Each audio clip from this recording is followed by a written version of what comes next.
los tres fenómenos que nosotros tenemos hoy aquí. Ezequiel, que es el centro de su libro, el nombre no. es una persona que ha estado dedicada siempre a la defensa del medio ambiente. Bueno, pues lo primero es que siempre, bienvenida y bienvenido aquí al Ateneo. Pero es verdad que hoy tenemos tres figuras. Ezequiel, defensor del medio ambiente, que me encanta seguirlo en el Facebook y ver lo que escribe a diario. Paco Casero, que ya sabéis que Paco Casero es de la Fundación Sabia, que además tenemos y agradecidísimo de que nos hayan apoyado para la medalla de Andalucía. Bueno, tenemos la bandera, que no es menos.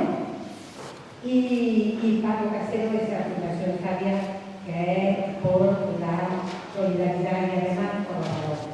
Es una fundación que es digna de esto. Otro que también trabaja mucho por el medio ambiente y además está convencido. Y luego tenemos a nuestro Antonio Manuel. No voy a contar yo de Antonio Manuel, no voy a contar más de lo que todos sabemos, pero que es una figura. Y que además le dice a la gente, oye, que soy de Almodóvar, dice, ¿tú conoces a Antonio Manuel? Digo, de algo. No sé de mucho, pero de algo. Entonces yo quiero que esta noche vamos a disfrutar.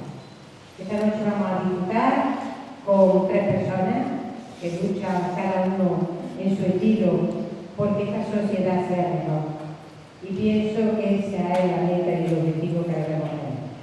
Agradecer, como siempre, a nuestra corporación municipal. No ha podido venir el alcalde, además se ha excusado porque está en Sevilla, está en una reunión y no ha podido venir. Pero bueno, tenemos aquí a nuestros concejales. Los concejales de siempre, además son fieles y los que no vienen es porque no pueden venir. Pero la corporación responde. Y los socios y socias que son guapísimos y que están aquí, también. Así es que muchísimas gracias y bueno, y de paso a Ramón, que además nosotros lo tenemos muy claro, Rubén. A Ramón no se lo puede pasar, pero lo tenemos muy claro que los protagonistas son ellos. ¿Vale? Venga, muchísimas gracias. Como ha dicho Rafa, yo voy a hacer Muchas gracias. Como ha dicho Nancy, los protagonistas están en la mesa, yo voy a ser muy breve. Buenas tardes, darte las gracias, Rafi, al del Ateneo, como siempre, por ser esa casa de la cultura de nuestro pueblo, por estar siempre en ese calendario cultural que tenemos durante todo el año. Este año muy especialmente, este año que estamos viviendo el aniversario del Ateneo Popular, y por participar un año más en la 36 edición de la Feria del Libro. Siempre estáis, siempre sois, así que desde el Ayuntamiento daros las gracias. Como has dicho, la mesa tiene poca presentación. Hablaba con Ezequiel antes, Ezequiel es una voz mítica que todos recordamos. Yo, joven, recuerdo esa voz en Canal Sur, Paco Casero y Antonio Manuel, no podemos decir nada. Creo que es una feria del libro, una presentación de estas transparencias, de estas entrevistas a personajes andaluces y que haya una persona como Antonio Manuel dentro de ese libro dice mucho de la gran suerte que tenemos en Almodóvar del Río de contar con personas como Antonio Manuel aquí en nuestro pueblo.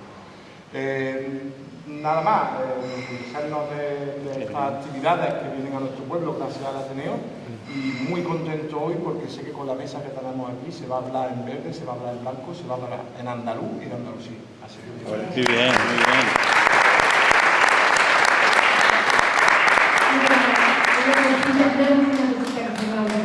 Por favor, los móviles, en silencio. Ya está yo como Pepito Grillo, como maestra, que sigo haciendo. Los móviles, por favor, ¿vale? Venga, os queremos. ¿A que sí? Ahora no encuentro yo aquí. Muchas gracias, Rafa. Vosotros siempre. Ya empieza el primer móvil. El primer móvil.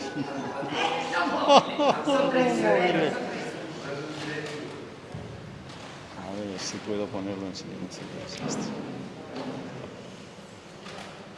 Ahora. ¿Ya?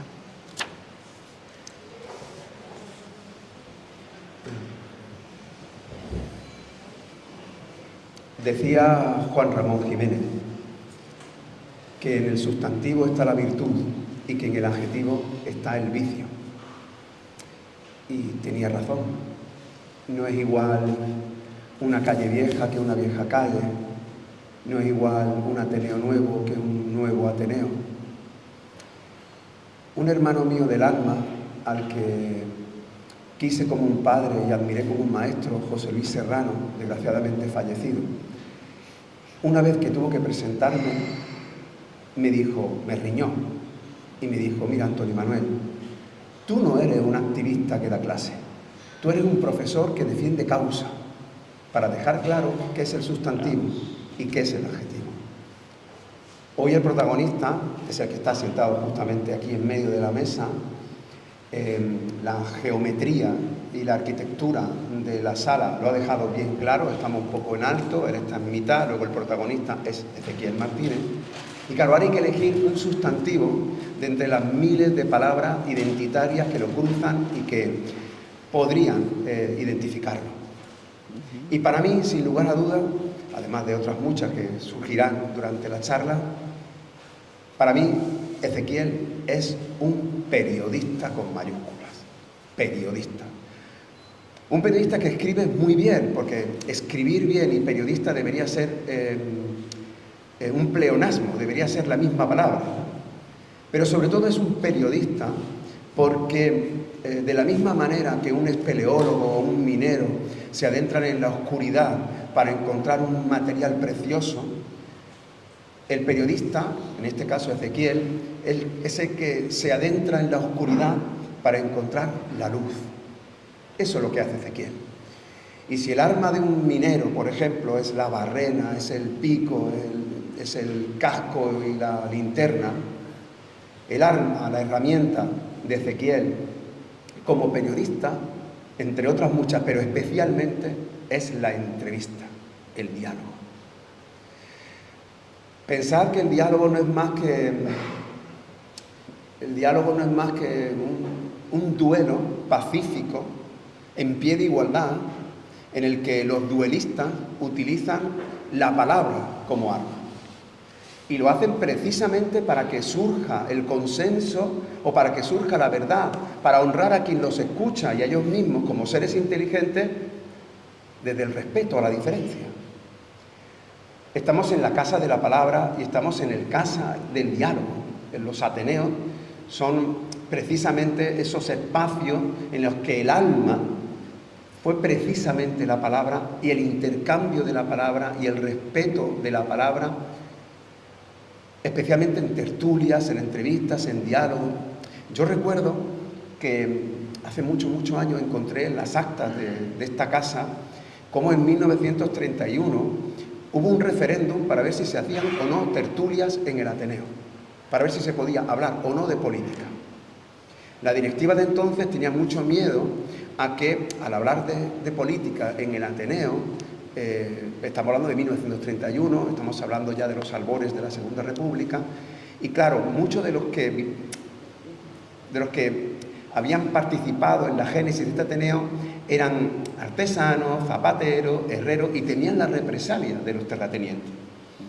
Sin embargo, aquí había otra clase comprometida, que era de una parte jornalera y de otra parte eran médicos, eran los intelectuales del pueblo. Total, que al final se decidió que la votación fuera secreta y ganaron por 51 a 49 votos. Y se pudo debatir de política en el Ateneo. Desde entonces, antes, y es verdad que después, este Ateneo centenario que ha sobrevivido a dictaduras, repúblicas y a todo tipo de calamidades, la tertulia, el diálogo, ha sido el referente, ¿no? Y claro, ahora traemos un libro que se llama precisamente Transparencia, porque va más allá de lo aparente, porque va más allá de lo que uno percibe simplemente con la mirada, porque a través precisamente del diálogo, a través precisamente de la entrevista, lo que hace Ezequiel es alumbrar el alma. Exactamente eso. Y lo hace en un Ateneo porque este ciclo de transparencia tuvo lugar en el Ateneo de Marinas del Aljarafe, que es actualmente su Ateneo. Ezequiel es madrileño porque nació ocasionalmente allí, pero es andaluz porque ya sabéis que un andaluz nace donde le da la gana. Y en realidad es universal, pero ya también sabéis que no se puede ser universal sin ser de ninguna parte, ¿eh? Lo advierto. Él es una persona que tiene un enorme defecto físico, así como lo veis, y es que tiene el alma más grande que el pellejo. Entonces lo tiene por encima.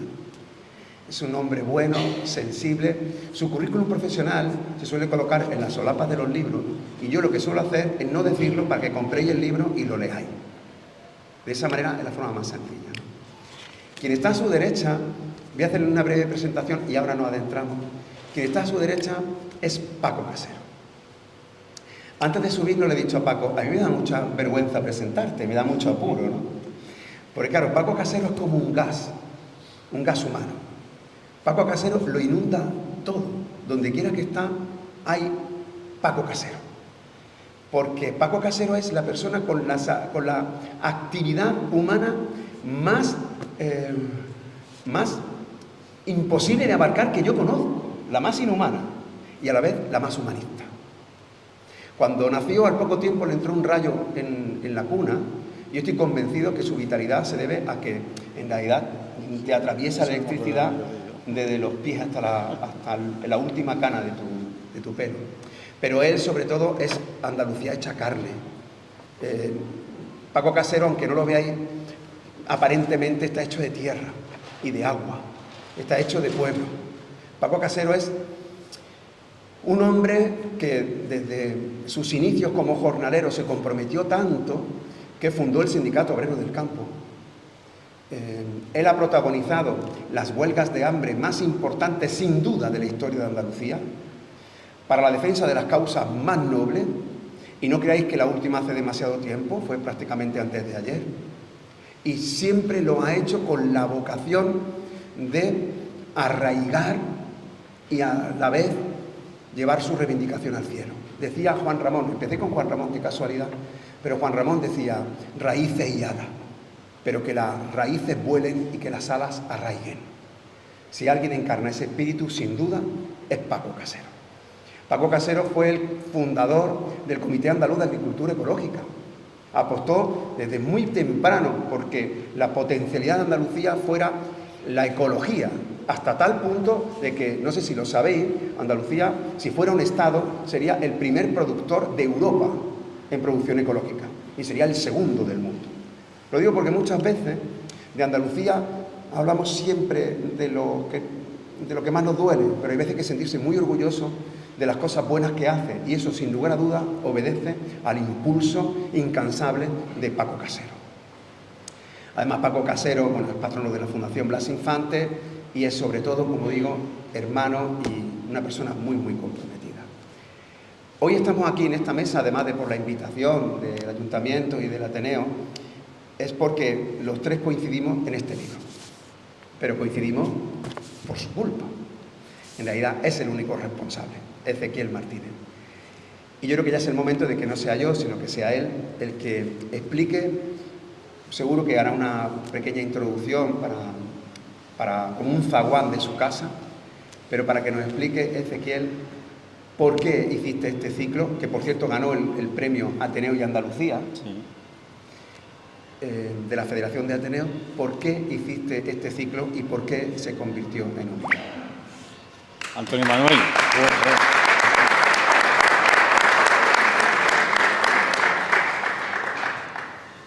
Bueno, buenas tardes y agradecidísimo de que estéis aquí todas y todos los vecinos de Almodóvar, cucos, cucas y de otra parte, de gente de Córdoba también.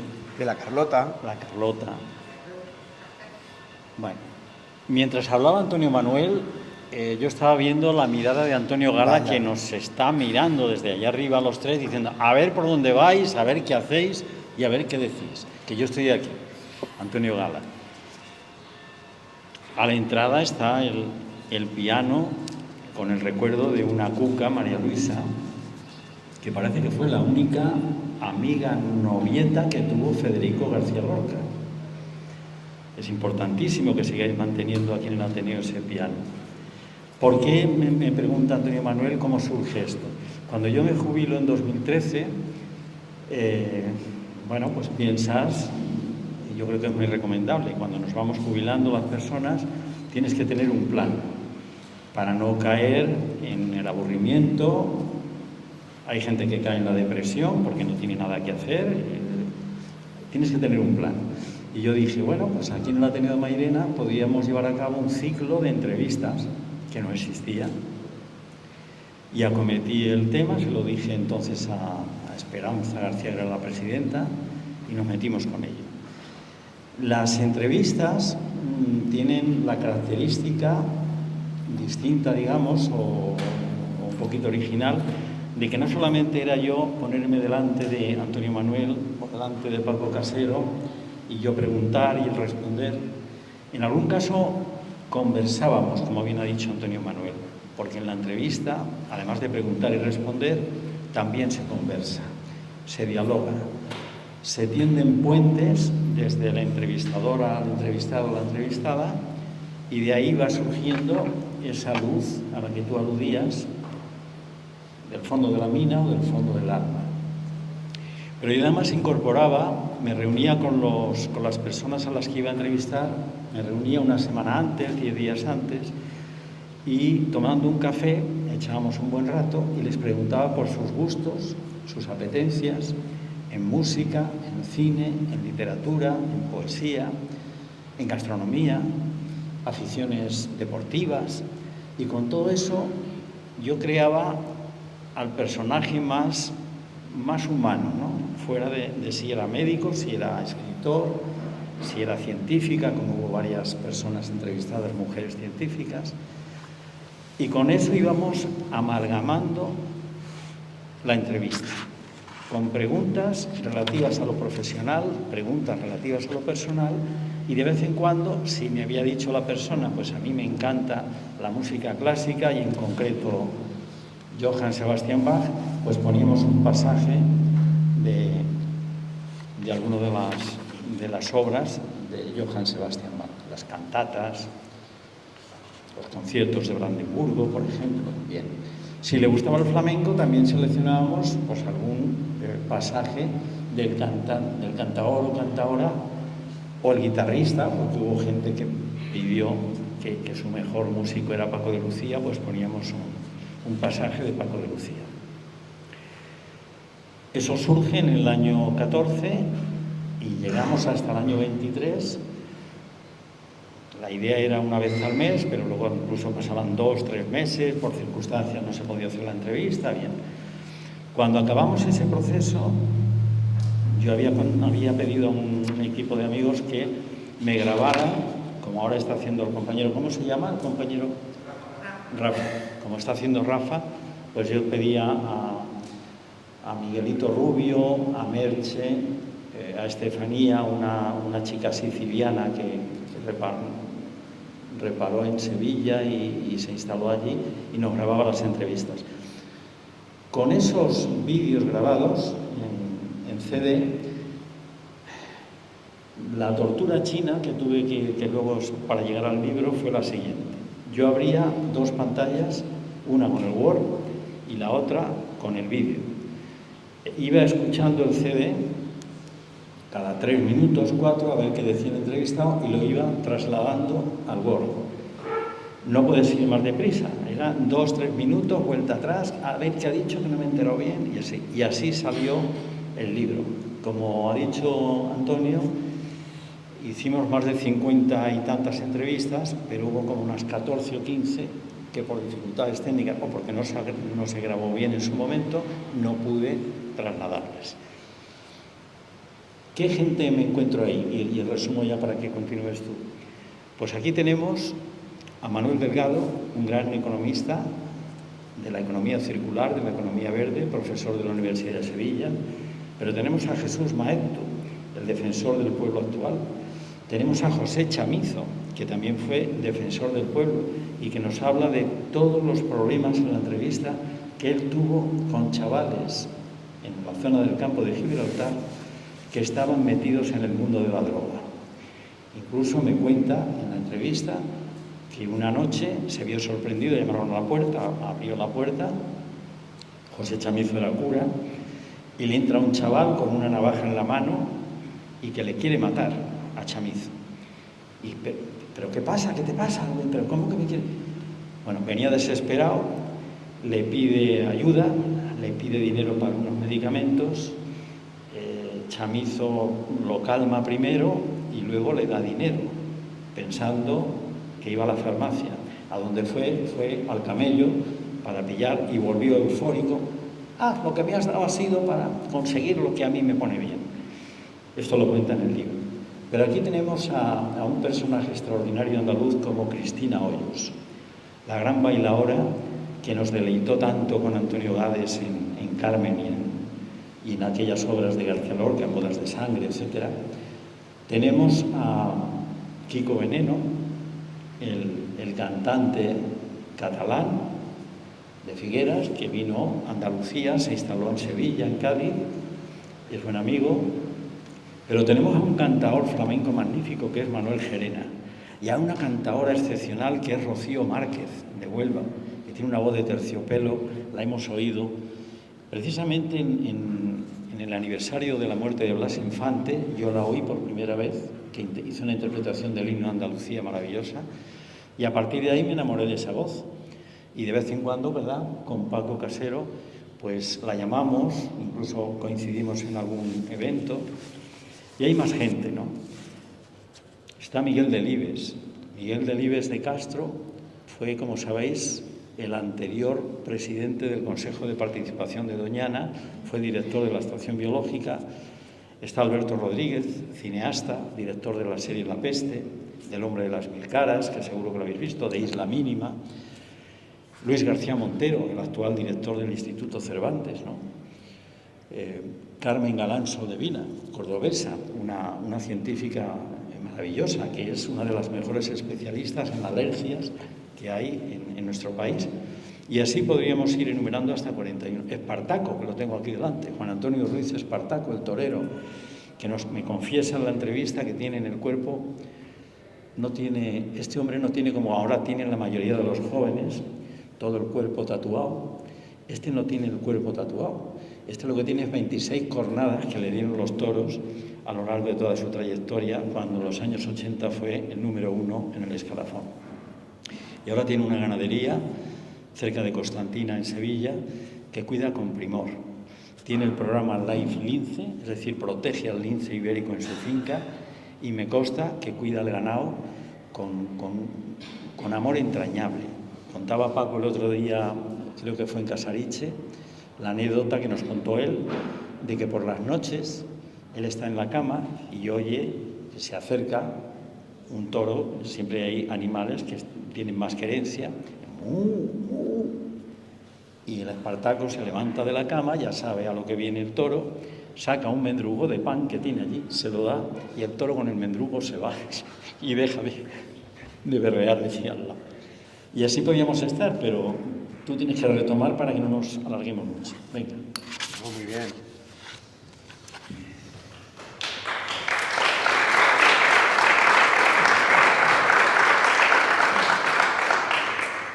Una de las virtudes... ¿Sí? ¿No? Ahora.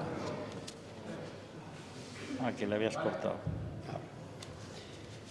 Decía antes Ezequiel conversar, y de nuevo ha esgrimido una palabra bellísima, ¿no? Y es hablar con verso, hablar poéticamente. Conversar, cuando se hace con respeto, no es más que una alineación de verso, igual que alineaciones de planeta, para llegar a eso que tú descubres que es la luz, o para desnudar al entrevistado. Yo cuando me entrevistaste me sentí desnudo, porque o como si fuera una cebolla que me ibas quitando una capa, otra capa, otra capa. Yo no sé si Paco sintió lo mismo, ¿no? Pero ¿cómo te prepara una entrevista? O sea, un género como este, ¿cómo se prepara? Porque no es una improvisación, tú no llegas e improvisas, aunque entiendo que algunas preguntas surgirán sobre la marcha, ¿no? Pero la sensación que transmites cuando entrevistas es que hay muchísimo trabajo detrás. Lo digo porque cuando tengáis este libro en las manos, esto no es una Wikipedia escrita de biografías profesionales o académicas, ni muchísimo menos. Lo que está haciendo Ezequiel es una radiografía espiritual, carnal, de cada uno de estos personajes. Entonces te das cuenta que más allá del personaje público, porque la mayoría de las veces todos estos personajes llegan a convertirse en una apariencia, en una fachada. Yo muchas veces, hablando con Ezequiel, que somos hermanos, nos llamamos mucho, y una de las cosas de las que hablamos mucho, habitualmente, es que a nosotros nunca nos preguntan cómo estamos. O sea, siempre estamos bien. Sí. Porque claro, como él lo ve, o a Paco con el coche para arriba para abajo, defendiendo sus causas nobles, pero resulta que es verdad, porque somos, especialmente él, es el que se preocupa por los demás, ¿no? Y claro, yo creo que ese afán por saber cómo está el otro, por cuidar al otro, también está en el seno de tus entrevistas, ¿no? Los cuidados, la preocupación por el otro, la empatía, conversar. Cuéntame, ¿cómo te preparas la entrevista, Ezequiel? Bueno, pues estudiando al personaje previamente a través de su currículum, bicheando como ojero que hacemos todas y todos en Internet y viendo lo que hay publicado. Ahora es la inteligencia artificial la que te dice ya cómo es la persona o te da pistas, ¿no? Lo que no llega a la inteligencia artificial es al sentimiento, a la emoción. Y esa es la que hay que buscar en la entrevista humana que todavía, afortunadamente, podemos hacer. Entonces, preparando muy bien y luego dejando un margen en el momento de la entrevista para la improvisación, para ver qué sale, a ver qué te dice que tú no conocías y eso te lleva a una trocha que te lleva a otro camino del interior del alma. Cuando entrevisté a una de las personas aquí en el libro, le pregunté por la emigración. Y me dijo, el ser humano siempre ha migrado buscando mejores condiciones de vida, buscando mejores territorios con abundancia de agua, lugares donde se pueda fomentar el uso de la agricultura, la ganadería y la caza. Con frecuencia vemos imágenes desoladoras de la sequía en África, donde se abandonan cultivos y donde los animales se mueren por la sequía y la falta de agua. Millones de personas emigran por falta de libertades, por los desastres de las guerras y las persecuciones ideológicas y religiosas, y hoy también por los efectos del cambio climático. ¿Qué persona está detrás de este pensamiento? Antonio Manuel Rodríguez, lo tengo aquí a mi izquierda. De lo que acabo de leer, rápidamente ha pasado por mi mente una palabra: Francisco. El Papa Francisco, que si estamos asistiendo estos días a todo lo que se está moviendo, yo diría que del 100% de la humanidad, el 99% está con él, pero hay un 1% a criticar, a señalar, a denunciar a Francisco por lo que ha hecho. Yo no soy creyente, pero creo que el Papa Francisco, y se lo he oído esta mañana en una ferretería a dos personas que estaban hablando del tema, creo que es el que mejor, de los papas que yo he conocido, que son los que habéis conocido todos ustedes, 7 papas me parece, a lo largo de nuestra historia, o 8, el que más ha puesto en valor la vida de Jesucristo, el que más se ha acercado a lo que nos dice la Biblia y los Evangelios, que fue la figura de Jesucristo. Y aquí estábamos hablando de migración, y él dejó dicho antes de morir que quería que en su funeral hubiera inmigrantes, y allí han estado una selección de inmigrantes dando testimonio de lo que él quería. Hacía 100 y pico años, creo que en 1913, fue el último papa que no quiso que se le enterraran en la Santa Sede, en el Vaticano. Pues este ha sido el segundo, en más de 100 años, que ha dicho que él tampoco se ha ido a Santa María la Mayor, porque parece ser, según nos cuentan los entendidos, que adoraba a la Virgen de aquella iglesia y allí ha querido. Quiero decir con esto que la inmigración, si no fuera por los inmigrantes que tenemos en España y aquí en Andalucía en concreto, ¿quién cuidaría a nuestros mayores? ¿Quién haría las peores tareas de construcción? Yo los he visto, a gente con la piel negra, con el martillo pilón pegando caña allí en una calle con 40 grados en Sevilla. ¿Quién cogería la fresa en Huelva o quién estaría debajo metido en los invernaderos de Almería? Hay otros andaluces, lógicamente, ¿no? Y españoles que están allí, pero estos son fundamentales. Entonces, si de un plumazo, como quiere hacer ahora ese señor, que yo escribí un artículo en el grupo Yolí, son, como sabéis, Diario de Sevilla, Diario de Córdoba, 9 diarios andaluces. Y yo escribí un artículo hace meses con el siguiente título: Un loco en la Casa Blanca. Bueno, pues Trump quiere echar a los inmigrantes. Si se echara a todos los inmigrantes que hay en Estados Unidos, ¿quién iba a trabajar? ¿Quién iba a sacar el trabajo que está sacando toda esa gente? Se les vendría abajo absolutamente la economía. Bueno, eso la reflexión que he hecho al hilo de la inmigración. Y por tanto, a tu pregunta, creo que ya la he respondido, yo me metía en los personajes, procuraba hurgar en su vida infantil incluso, a qué colegio ibas, con quién te relacionabas. Tú hoy, por ejemplo, has tenido un detalle hermoso ahí con su amigo del alma, que es Juan Eduardo, el cristalero. El Coquito. Coquito el costalero. Dice, cuando me llaman, Coquito el costalero, ah, sí, el cristalero, ya sé quién eres. Bueno, pues desde la más tierna infancia, desde el colegio, Antonio Manuel y Coquito se conocen, ¿no? La amistad. Cicerón tiene un tratado maravilloso sobre la amistad, es un opúsculo pequeño, y yo, según estaba viendo esta relación de amigos tuya y de Juan Eduardo, pensaba, si Cicerón levantara la cabeza, metería esta anécdota en su tratado de la amistad. Y ahí lo dejo. Qué bonito.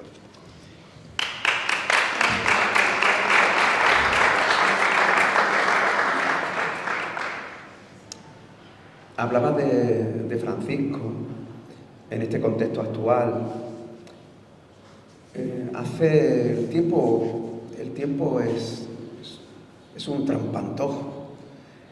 Parece que 50 o 100 años es mucho tiempo, y eso es antes de ayer en la historia de la humanidad y mucho menos en la historia universal. Pero no hace mucho tiempo que tuvo lugar el Concilio Vaticano II. Y Juan XXIII, que fue un auténtico revolucionario dentro de las estructuras de la jerarquía católica, lo que hizo fue poner la veleta hacia donde iba el aire. En aquel momento, los movimientos de la teología de la liberación, todos aquellos que se vincularon al espíritu del Jesús de los tobillos sucios, que es el Jesús, al menos en el que yo podía confiar, y no en el obispo de los ropones, sino en el Jesús sin ropa. Sin embargo, lo que tú has dicho de Francisco es porque él se ha enfrentado al aire que ahora tiene en contra. Esa es la diferencia. Y yo creo que eso es el espíritu que ha alumbrado, ha dirigido y que ha rodeado toda la vida de Paco Casero. Este libro de entrevistas concluye con una cantaora, que es Rocío Márquez, una grandísima amiga mía con la que he colaborado mucho, pero comienza con Paco Casero. Mirad la cantidad de personalidades que ha elegido Ezequiel, pero el primero, el que abre, es Paco Casero. Oye, que abra con un jornalero y termine con una cantaora, da mucho que pensar. Pero sobre todo no caigamos en la trampa de que el primero es el pasado y el último es el futuro. No, mira, hay muchas cosmovisiones, especialmente las más sabias, las más antiguas, que entienden, a diferencia de nosotros, que el futuro es lo que está delante, eso es lo que decimos nosotros, y que el pasado es lo que está detrás. Pues hay muchas cosmovisiones que piensan justamente lo contrario, que dicen que lo que tenemos delante es el pasado, porque es lo que vemos, lo que ya conocemos. Lo que no conocemos es lo que tenemos en la espalda, que es el futuro, ¿no? Lo que hay gente detrás siempre empujando para que el futuro tenga lugar. Ese es Paco Casero. Paco Casero es futuro en estado natural, ¿no? Y a mí me gustaría preguntarte, Paco, hoy que estás aquí, y que es un auténtico lujo para mi pueblo tenerte y tenerte al lado de Ezequiel, ¿cómo te sentiste cuando te entrevistó Ezequiel? Si tú también, como yo, por ejemplo, veía que me estaba desnudando y que digo, bueno, como siga así, ¿tú cómo te sentiste cuando te entrevistó Ezequiel? Bueno, ante todo, buenas tardes. De verdad es un placer venir y mi felicitación por el centenario. Pero no se cumple 100 años tan fácilmente y esta taza pues lo representa. Yo te voy a cambiar la cuestión. Ya me lo dijo Hora 25 en los años 70, dice: Pato, no te podemos preguntar ciertos temas, pero te vamos a preguntar por la familia y tú respondes lo que quieras. O lo mismo te digo a ti. Porque tú has planteado un tema, que es el diálogo, habrá, dialogar, sin duda. Pero ahí, y tú te eres un maestro, para que haya diálogo de verdad, para que se pueda hablar, tiene que haber un momento de silencio para escuchar. Si no tenemos eso, no hay diálogo. Hablan. Si yo he visto todos en el Parlamento, en el Congreso, intervienen leyendo. Entonces, ¿cómo tú puedes responder a una persona si está leyendo? Entonces, es muy importante esa pausa. Es muy importante saber escuchar, mucho más importante del hablar. Y fíjate en una cuestión. Estáis representados las distintas opciones políticas en el ayuntamiento. Hay tensiones, está claro, pero la cultura del diálogo, de llegar a acuerdos, eso debe imperar. Lo mismo que impera algo que me enseñó mi madre. Voy a muchas reuniones de todo tipo, muchas gestiones. ¿Tú te imaginas ir a una reunión muy tensa, tener enfrente y te presenta con un satito de naranja de esta zona? ¿O de los avanzos de la campana? ¿O los molletes de tu pueblo? Puede estar la situación muy tensa, pero ya rompe. Y esa persona tiene que hacer un esfuerzo por no empezar. ¿Por qué planteo esto? Porque en la entrevista, y yo en eso felicito a Ese-Tie, lo conozco desde los años 80, he tenido siempre una relación mucho más de la amistad, y es saber escuchar, y lleva precisamente la conversación a eso. Pero también hay una habilidad. Yo me planteé un tema que yo no le respondí, y me insistió, y dije: dentro de unos días lo va a ver. Si tú también tienes, si cada uno fuera su papel. Pero sí hay una cuestión en lo que tú has dicho que es fundamental. Fue posible el sindicato por el campo no solamente porque había una situación de bastante problemas sociales grandes. Quiero poner en claro que en los años 70 había pobreza, había situaciones, pero jamás ha habido miseria. Sí, la gente del campo siempre tiene un sentido de la dignidad, siempre. Puede llevar la ropa remendada, puede esto, pero va con la máxima dignidad. Y esto es algo que realmente no olvidemos nunca, que es grave. La miseria, esa miseria es otra cosa. Por ejemplo, yo la veo en algunos barrios de Sevilla. Miseria, donde no hay sentido de la convivencia ni nada de eso. Entonces, el Sindicato del Campo también nació porque en una situación tensa hay que encontrar respuestas. Y para eso hay que hablar. Y hay que saber escuchar. Y el que está enfrente, si no lo escucha, no puede haber eso. Eso también lo vi en el movimiento etologista. En todo etologista en Andalucía tuve el honor de ser su portavoz y su coordinador. Aquí hicimos cosas que no lo han hecho en otros sitios. El plan forestal andaluz, el plan de forestal, se aprobó por unanimidad. Hubo unos debates a niveles provinciales, lo encauzamos. Y fue tratado de saber después que se cumpla, que es uno de los grandes fallos que tenemos, de no un seguimiento de las cosas. Pero eso fue un proyecto a 60 años, nos adelantamos a todo el mundo. tema mismo de la producción etológica, tú has dicho. La producción etológica empezamos de cero, sabíamos que necesitábamos dar una respuesta a lo que estaba pasando. Y que hoy Andalucía tenga el 30% de la superficie agraria útil, no lo tiene nadie.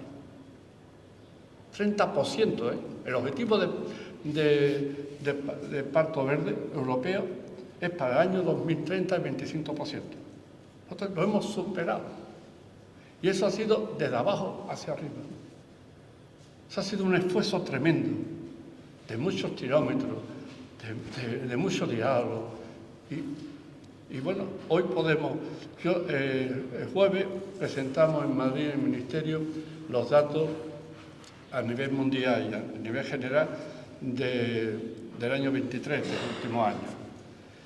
Yo estaba súper orgulloso, estaba en la última fila, me siento en la última fila siempre cuando voy, porque hace 11 años hice relevo. Hay una gente joven, y ellos tienen su papel, pueden estar allá para apoyar, para que ellos se sienten de alguna forma reforzados. Y al mismo tiempo yo me sentía, porque son como si fuesen mis hijos. Es decir, y que tus hijos te puedan superar, era el día más grande del mundo. Esa es la mayor satisfacción y más de un abuelo. Sí, tengo 3 nietos y una nieta. Eso es sagrado, eso es más de los hijos. Los hijos son importantes, pero los nietos, los que somos abuelos, es otra cosa. Sí, y tú estás luchando, algo que se está perdiendo, que no se habla. Hoy se vive al día. Y al día nos lleva a no tener las condiciones para que vienen detrás, nuestras generaciones, puedan por lo menos vivir con la máxima dignidad. Es posible que nuestros campos, muchos de nuestros acuíferos, estén totalmente contaminados y siga cada vez más contaminados. Y cuando hacemos un pozo, te vamos bajando 100 metros, 500 metros y hasta 700 metros, te lo he visto en la zona de Levante. ¿Qué significa? Te está condenando a tus nietos. Te está condenando. Y si no eres consciente, no tienes derecho a absolutamente nada. Y eso mismo podemos estar numerando. Y eso es hablar, es decir, cuando un grupo de gente, 46 personas, decidimos crear la Fundación Sabia, personas de verdad de una generosidad tremenda, gente de la universidad, del mundo empresarial, profesiones libres, trabajadores, etcétera, que aportan su conocimiento, su esfuerzo para intentar poner en valor cada vez más el mundo rural. Y nos adelantamos. Es solamente una maravilla, tenemos un montón de colaboradores, que realmente todo es generosidad. Esta semana, los kilómetros que hemos hecho, anoche llegamos nosotros a él, que tiene 77 años, tiene 4 meses mayor que yo, pues yo tengo que tuirarlo. Eso es así, siempre se ha hecho así. Siempre. Entonces, por lo tanto te lleva a su taza para que no se pierda ni nada de eso. Entonces llegamos a las 1 y pico de la noche, después de un montón. Esta mañana yo tengo una costumbre, no sé si es buena o mala, pero a mí me encanta. Me he puesto a lo que me he puesto y me levanto a las 6 de la mañana. He estado en un acto en la Universidad Pablo Olavide de Sevilla. Un acto precioso, donde han participado bastantes jóvenes con distintas actividades. Después he estado en Córdoba en un acto de un proyecto de los Merinares en el norte de Burgos, de la escuela de los pueblos, un proyecto precioso que nos pide, y hemos estado, y he terminado, he venido a recogerlo a su taza, y nos hemos venido, y todo el tiempo hablando, disfrutando, nos reímos, nosotros somos nos felices, y dicen, no cansáis, no, esto, pero si tuviésemos nuestra taza, sí estaríamos cansados, aburridos y 20.000 cosas, y eso es así. Entonces, en todo hay diálogo, hay hablar, hay saber escuchar. Y todo eso, en el tema de, él me llevó, por ejemplo, la huelga de hambre en Washington. ¿Qué puñeta hace un andaluz en Estados Unidos con un premio Nobel de la Paz, con un obispo, 12 personas de distintas partes del mundo, un andaluz que no sabrá inglés, 17 días en huelga de hambre? por el tema de Centroamérica, cuando mataron a Monseñor Romero en El Salvador, etc. Ahí estuvimos hablando con los dirigentes de Estados Unidos en relación a Centroamérica. La anécdota de la Semana Santa y yo no soy creyente, pero soy muy tolerante, mucho. Sí. Estábamos precisamente encerrados en una iglesia y íbamos todos los días delante de la Taza Blanca. Bueno, pues era Semana Santa y era la vigilia. Dice, vamos a hacerla el jueves por la noche, ¿vale? Entonces, claro, todavía yo estaba entusiasmado. Yo todo me iba a decir que no iba a participar. Claro, te participo. Entonces, toda la noche había que estar, cada hora, una persona. A mí me tocó el turno de las 4 de la mañana. Claro, yo pendiente para las 8 de la tarde. Entonces, lleno, le di un abrazo, se puso muy contento y ahora tenía que estar de 4 a las 5 de la mañana. Entonces, digo yo, para no dormirme voy a tontar una ovejita, 2 ovejitas y no sé cuántas ovejitas tonté. Llegó el otro a las 5 de la mañana, nos dimos un abrazo, contentísimo, y esto. Pero había un objetivo. Lo mismo de la huelga de hambre del 92. ETA estaba actuando en Andalucía. Y era la Expo de Sevilla. Y se inauguraba el 20 o 21, creo, de abril. Dijimos, esto no puede ser. Esto de que pueden actuar, esto va a ser un follón a todos los niveles, enfrentamientos, disgustos, tremendo. Entonces, hice un llamamiento y 32 personas de toda índole, de todas, desde parlamentarios, alcaldes, empresarios, etcétera, dijeron que sí. Y nos fuimos donde está el árbol de Ermita, el símbolo del País Vasco. Y estuvimos una semana en huelga de hambre. Estoy hablando del 92, ¿eh? A ver quién se atrevía a ir al País Vasco, ¿eh? Le dimos una lección impresionante, porque íbamos para dialogar, para escuchar, para poder transmitirnos lo que pensábamos. Asayo, que era el máximo dirigente, vino 2 veces a hablar con nosotros. Raito Echea, Nicolás Redondo, todo el secretario general del Partido Popular del País Vasco, que no recuerdo el nombre, que ya fíjate, de 92, hace muchos años. Todo, vino la gente de Ribatasuna. Sí, el gesto nuestro fue de tan magnitud, te rompió. Y ahí todo eso empezó, todo el movimiento Gestos para la Paz, etc. Y más, unas posiciones de una generosidad nuestra.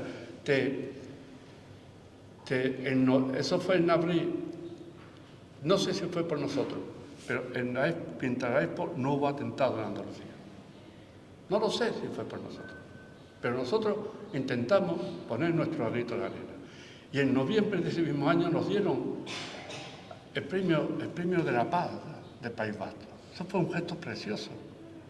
Y eso, puedo contar muchas anécdotas y en el libro refleja eso. Por eso es tan importante el libro, porque son 41 personas con su testimonio, su experiencia, su buen saber. Todo eso es una riqueza tremenda. Entonces, él ve Andalucía a través del pensamiento. La mayor parte son andaluces. Hay 2 o 3 que son de fuera, pero también todos tenemos que hacer. Ya ha empezado a elaborar la segunda parte. No, porque tiene su responsabilidad. ¿Sabéis qué hizo en el tema del COVID? No se podía salir, nada de eso. Entonces dijimos, nosotros no podemos estar quietos, porque no podemos. Y yo, de verdad, yo salía a todos los sitios y no me pasó nunca nada. Me veían siempre con papel y no me paraban, me iban todo el coche, me llevaba de los huevos 2 cartones de huevos y eso, tampoco me paraban, pero de adelante. Ya está, de verdad tuve problemas. Pero bueno, a mí también no hice ni un disparate, no fui a una fiesta, no, en absoluto, eso no. Entonces dijimos, hay que hacer algo. Entonces se tardó. Todas las noches hacía un vídeo hablando, exponíate y todo un contenido por escrito. Y entonces me hacía una entrevista, esto, lo otro, siempre en positivo, dando ánimo, etc. Y antes de las 8 lo tenía que tener yo. Cuando llevaba un minuto decía, Setién, el vídeo no me sale, esto, lo otro, unos sofotones, unos sofotones tremendos. Me mandaba eso y yo lo distribuía al máximo de gente. Bueno, pues era una aportación. Siempre se puede hacer. Lo que no podemos, si hay problemas, está pasivo. La pasividad no ayuda precisamente a que la sociedad esté mejor. Es fundamental. No le tengamos miedo a hablar y no le tengamos mucho menos miedo a saber tuchar. Ya está, porque si no, el maestro es muy duro. Por eso de 4 meses, madre mía, la temerá después.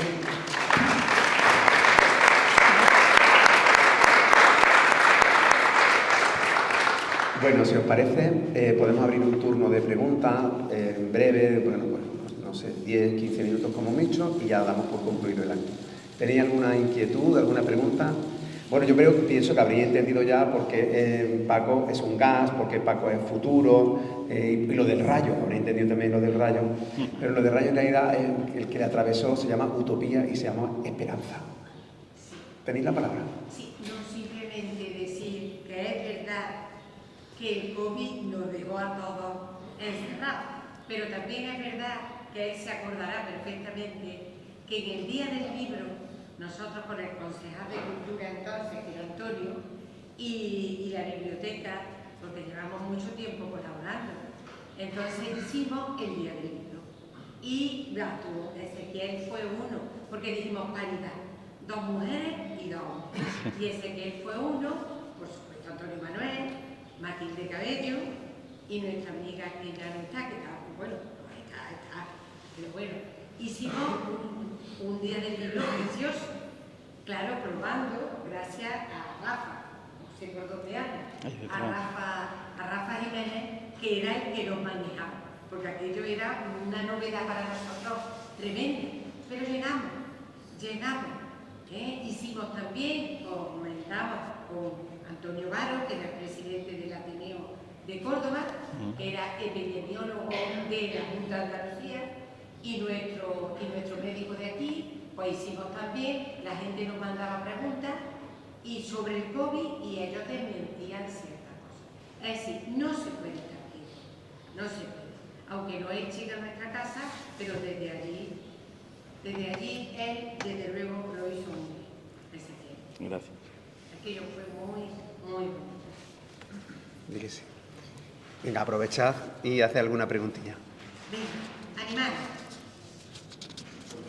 Venga, claro que sí. Bueno, primero agradecer la presencia de Ezequiel y de Paco. Yo no sé si Aquí puede. en el del Río, que tú. Pues si no alcanza. No hace falta, yo voy a hablar porque no. Levántate entonces, levántate. Como he dicho, que ha sido un lujo tener esta mesa constituida aquí en la región, por las circunstancias, por lo menos en mi caso, profesionales, tanto Paco como Ezequiel han tocado siempre el tema agrícola. Soy veterinario, como sabéis, y trabajo en la Junta de Andalucía.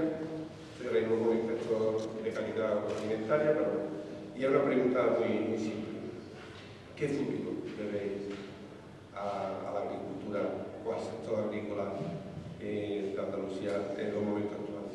Sabéis que tenemos, no debería de decirlo, pero la presión normativa que existe ahora mismo es una realidad, ¿no?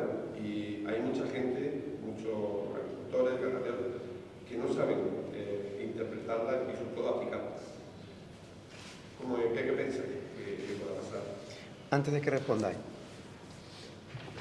tu pregunta es tan buena que yo creo que merece una mesa redonda para otro día, porque como comprenderán, cuando intervenga Paco, Ezequiel, yo no sé si sabía de mi caso, yo soy profesor de Derecho Agrario.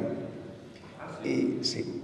Y entonces, bueno, esto es una bomba, acabo de colocar aquí una bomba de relojería, entonces voy a pedir que seáis muy concisos, por favor, y bueno, porque la respuesta, imagínate la pregunta que nos acaba de hacer, ¿no?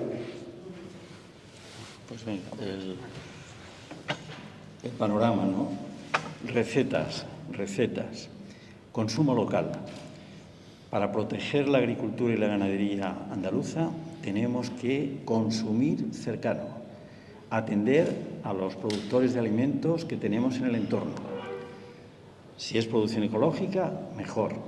El queso de Juan, que es el que tiene un rebaño de cabras o de ovejas y que elabora luego el queso artesanal aquí cerca o a 20 kilómetros, aquí en Córdoba, consumir eso.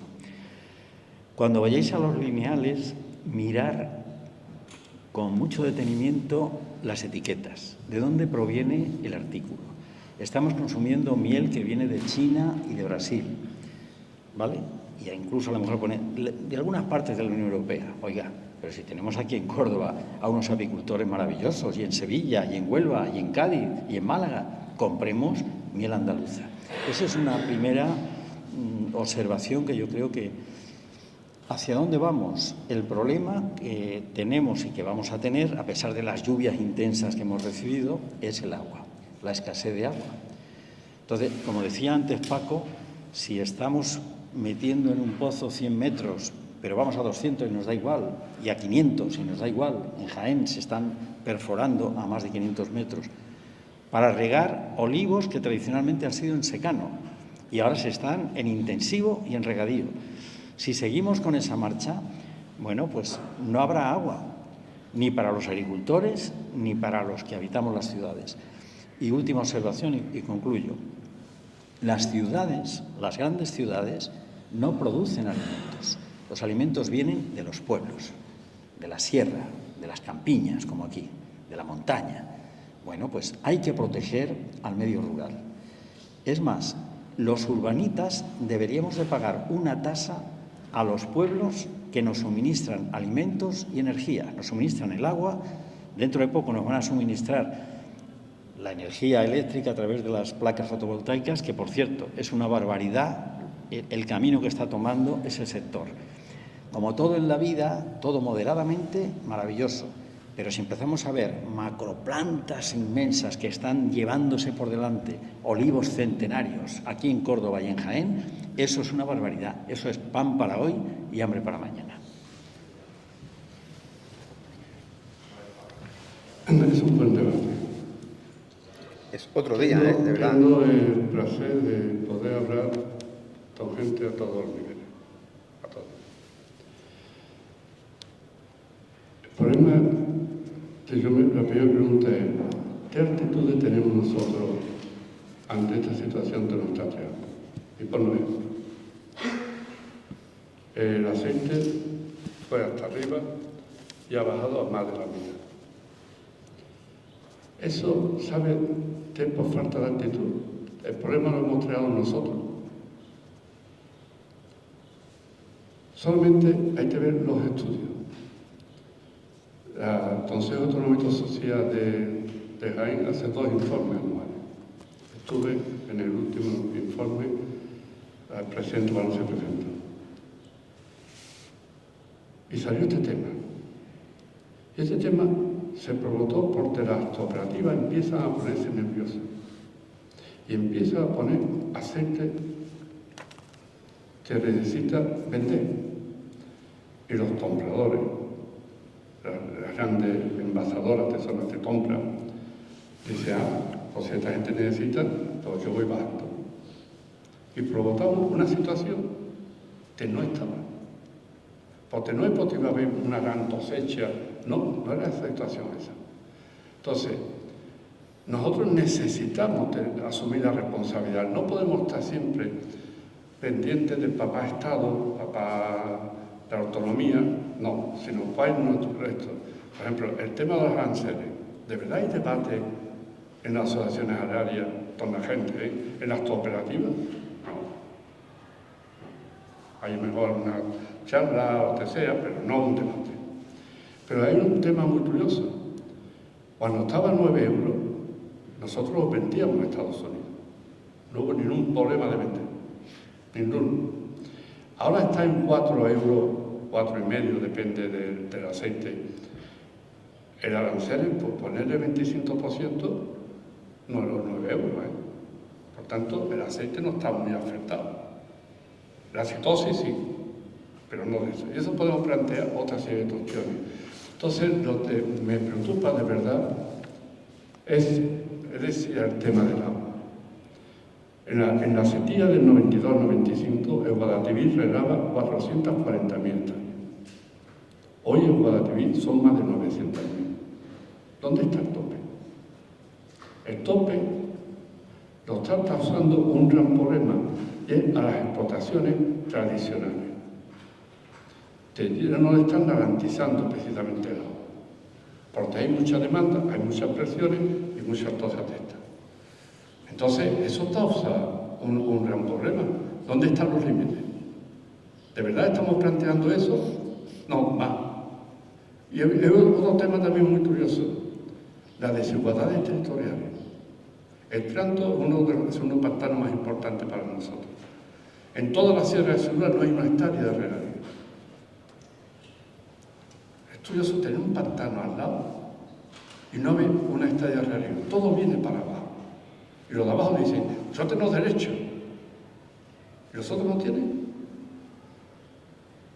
Si cuando hablamos de las ciudades, como ha dicho él, Córdoba, Sevilla, dos ciudades muy importantes de Andalucía, tienen las mejores aguas de calidad. Y por cierto, felicito que te hayas puesto un vaso con agua y no una botella de plástico.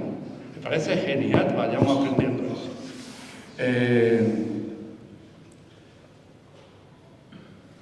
Me he perdido. El pantano, El pantano. las ciudades. Eso. Las ciudades. La ciudad Que no tiene tiene un agua tremenda.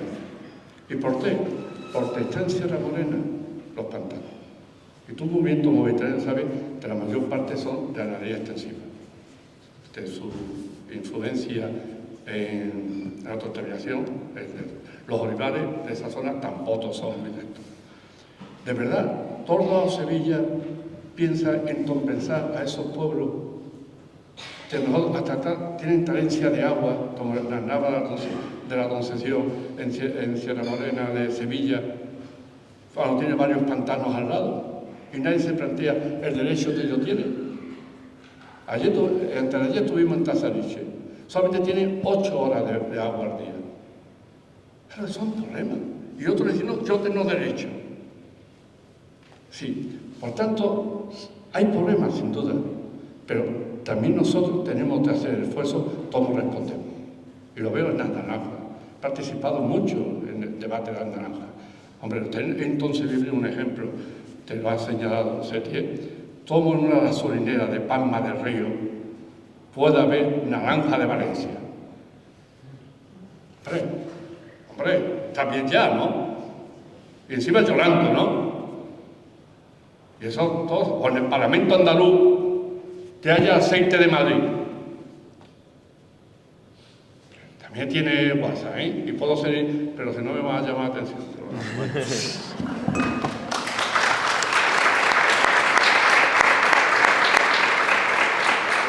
Tenemos que ir terminando, ya una pena muy grande porque ha abierto un melón fantástico, de verdad. Yo, si se hace esa mesa, me encantaría que me invitase también, si no hay problema, y también a ti, por supuesto, ¿no? A ver, yo, si me permitís, yo brevemente, no quiero tampoco, pero es simplemente para que veamos dos cosas. Esto es un problema poliédrico, complejo, y yo creo que demasiadas veces se aborda desde el simplismo y muchas veces se atacan los flecos de la manta y no vamos a la manta en sí, al problema de fondo. Por ejemplo, la política agraria común es fundamental en la Unión Europea, pero hemos pasado de que represente aproximadamente el 78% de la década de los 80 para ahora estar aproximadamente en el 30% del presupuesto de la Unión Europea. Es decir, han incrementado los productores y se está percibiendo mucho menos. ¿Sabéis cuál es la localidad de España que más ayuda recibe de la política agraria común? ¿Sabéis cuál es? Es Madrid. ¿Y sabéis dónde está situada esa localidad? Está situada en el Paseo de la Castellana. Vamos a reflexionar. Vamos a reflexionar que el 46% del terreno hoy cultivable, explotaciones agrarias, está en manos de un 5% que representan fondos de inversión. Vamos a reflexionar a quién estamos cuidando. Si la nueva política agraria común está obligando, con razón, a que para percibir las ayudas tengan que cumplir con unos ecoesquemas, porque, como me ha explicado tantísimas veces mi maestro Paco Casero, el planeta necesita 500 años para fabricar un centímetro de tierra que se pierde en una tormenta porque no hay cubierta vegetal. Si eso es tan necesario, si una tercera parte de las ayudas va al desarrollo rural para que nuestros jóvenes se queden en los pueblos, Porque el principal problema que tenemos en lugares como Andalucía es que tenemos en los últimos 15 años 850.000 emigrantes que son jóvenes, que antes se iban con una boina y ahora se van con un portátil, son bilingües y lo llamamos como oportunidades de trabajo, cuando en realidad lo que estamos haciendo es trabajar y dejarnos nuestro dinero para configurar talento que luego se pierde. Es decir, desarrollo rural es también agricultura. Arraigo es agricultura. Todo ese problema es poliédrico, es complejo y por eso yo entiendo que lo que no podemos es darle la espalda, es decir, ser tan analfabetos respecto de todo esto. Cuando empezaron las movilizaciones en contra de la nueva PAC, especialmente, había muchísimos agricultores que se oponían y que no tenían ni la más remota idea de por qué lo estaban haciendo. Paco Casero más de una vez se encontraba a gente que se oponía a la Agenda 2030 y le preguntaba a Paco, ¿pero tú la has leído? No, entonces ¿por qué te opones? ¿No? Entonces, bueno, perdonad, esta ha sido como mi humilde aportación, no, pero voy a terminar yo sé que iba a pasar. Voy a terminar un dato. Lo del tema de Madrid, simplemente para que sepáis. Según el censo agrario, no hay más de 100 explotaciones.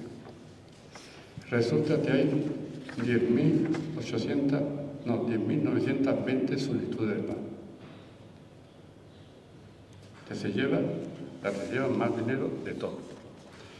¿Son tierras que están en Madrid? No, su domicilio está en Madrid. Es un tema distinto. Entonces, todo eso requiere decir, ¿la PAC es justa? De verdad, que en los Pedroches, unos olivares con unas pendientes tremendas, cobren 140 euros por hectárea, 140, 160, y que solo en Andalucía cobren más de 2.000 euros por hectárea, cuando las dificultades de cobran más son menores. Dice, ¿eso es justo? Es justo, y tú eres veterinario, terapia extensiva, que es fundamental para la gestión del territorio, fundamental, Esté en 55 euros por hectárea, los pastos. Y en Francia está en más de 200, y en Italia está 229, y en Grecia está 258. Es justo eso. Y si tú sabes que en los últimos 34 años han desaparecido el 72% de las explotaciones ganaderas extensivas, y que la tuberculosis se está tardando todo el sector vacuno, y te resulta que no le metemos mano a los jabalíes, te lo venimos diciendo hace ya 20 años, que ya tenemos más de 3 millones, que está incontrolado, que cada vez va a más, y que son unos reservatorios, y el tema de los ciervos, es decir, todo esto vamos planteando de verdad, y no, yo no estoy en contra de la cacería, no, en absoluto. Es decir, lo que estoy intentando es abordar, porque el plan de tuberculosis lleva más de 30 años. ¿Cuánto dinero nos hemos gastado? Muchísimo dinero. Y estamos en el 6,7% de poder de esto. De verdad. Esto es un sinsentido, pero yo soy el primero que me he hecho la culpa. Es decir, de verdad que no estoy señalando a nadie, sino o cambiamos de actitudes de verdad, o realmente las soluciones vendrán de fuera. Y si viene de fuera, ya saben. Y detrás no lo mismo que ir delante, Perdona. No. Bueno, vamos a... Ahora en el toche me meten una pronta. Vamos acabando ya. En el libro hay una de las entrevistas, se la hice a dos personas, Plácido Osuna, agricultor de Écija y de olivares, tiene tierras muy amigo nuestro, produce un aceite de oliva virgen extra ecológico maravilloso, y María Miró. María Miró en Écija produce también un aceite en 1948, que fue la fecha que nació su padre. Bueno, nacimos tú y yo. También. Y le pregunto a María, háblanos de tu pasión por el olivar y vuestra marca estrella 1948. Me dijo María. María tiene ahora 40 y tantos años, una persona relativamente joven.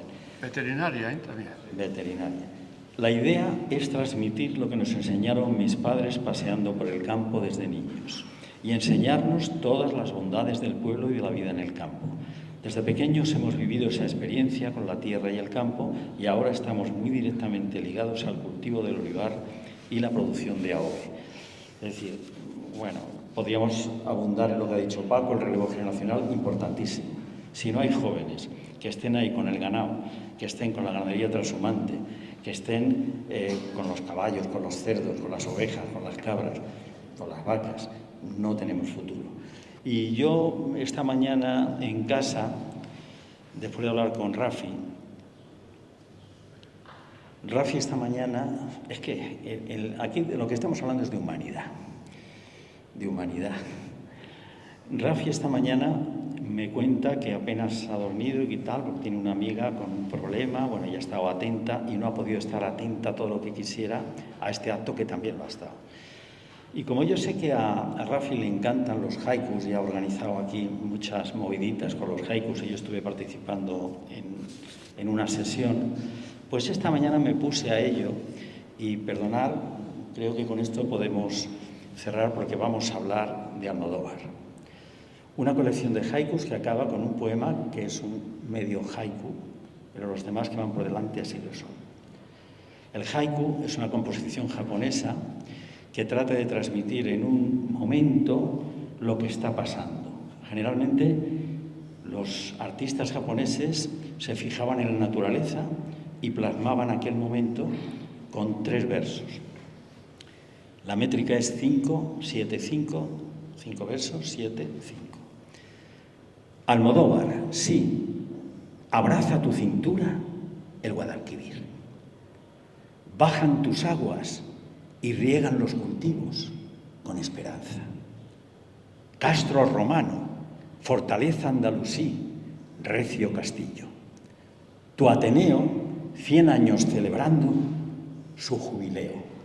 Aclaro aquí que iubilum, derivado del iubilare, latín, es grito de alegría de los pastores, alegría, gozo y alabanza. Repito, tu Ateneo, 100 años celebrando su jubileo. Templo del habla, conversar y discutir con las palabras. Estas paredes, testigas de emociones y sentimientos. Paz y cordura, lecciones aprendidas, saber, cultura. Sencilla gente, amable, complaciente. No es pa' quereros, no es pa' quererte, Almodóvar del Río, no es pa' quererte.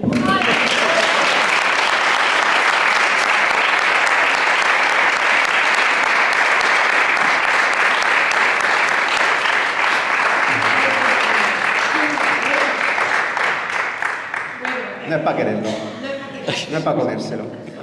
A ver, vamos a terminar. El haiku andaluz es la sigrilla. La diferencia que hay entre un haiku y una sigrilla es que el haiku concentra todo lo que ocurre como un paisaje en un instante y no necesita rima. Pero la sigrilla tiene que rimar y tiene que tener un planteamiento, un nudo y un desenlace. Igual en 3 versos, solo que son 6, 11, 6. Bueno, este acto ha sido una sigrilla. Ha tenido su planteamiento, ha tenido su nudo y ahora tiene que tener su desenlace, ¿no? Y el desenlace tiene que terminar necesariamente en peregrinación hacia esa mesa donde está Juan Antonio, que no ha podido venir, tu padre, Ricardo González Mestre, que es otro grandísimo luchador por la cultura.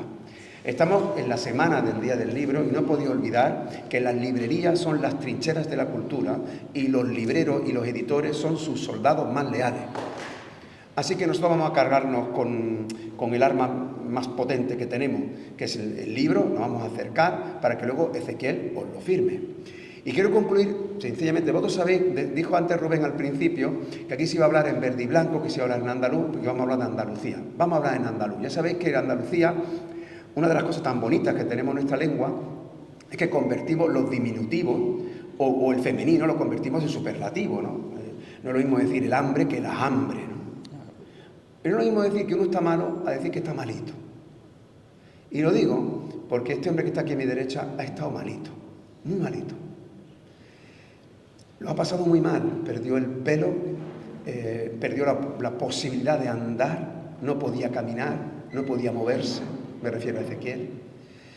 Y Ezequiel ha sido un ejemplo de resistencia, de resiliencia, de esperanza y de cómo luchando todos los días, caminando un poquito más, al final podemos llegar a hacer algo tan enorme como regalar todo lo que la sociedad te ha dado. O sea, al final todo esto es para venir a Almodóvar y dedicarnos un haiku tan hermoso como eso.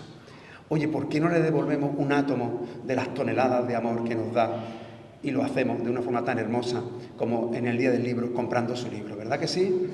Pues nada, quedamos en eso. Un momento, Rafi. Uy, aquí se ha abierto el melón. Yo creo que ya hemos quedado bien. Sube. No, sube. Puñeta. No, si yo no quiero entretener más. Mira, No, sí. No, pero hay una cosa, mira. Vamos a terminar. Nosotros, cada vez que hacemos un acto, el final del acto, todos venimos a hacernos una foto Oh, qué bonito. con Claro. los protagonistas. Antes de venir, vamos a terminar una cosa mejor, puñeta. Ay. Nos vas a cantar también. No, para eso está el maestro y no ves. Pero como tenés centenario, esto es un libro que escribimos distintas personas y que es para vuestra biblioteca. Y el maestro también tiene otros detalles que no te ¡Qué ha tocado. bonito! Venga. ¡Qué bonito! Mira.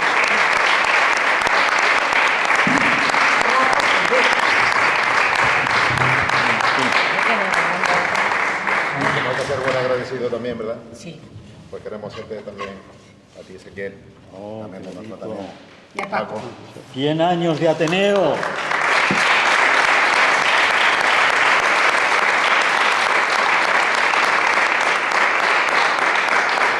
Muchas gracias. Esto es un simple detalle. Ahí se pone el móvil y un lápiz y un bolígrafo. Muy bien. Para que no, pero no te caiga. Pero sí, esto es un mínimo detalle, porque el detalle de dedicarnos esa poesía a nuestro centenario, Almodóvar, y somos grandes, es que te queremos, es que no lo podemos remover, te queremos. Así que ya sabéis, los demás, venid, hacemos una foto. Rafa, que tenemos que decir transparencia, ¿no? Es que nombramos una palabra cuando nos hacemos la foto todos. Ahora será transparencia. Sí. Yo creo que no. Aquí abajo.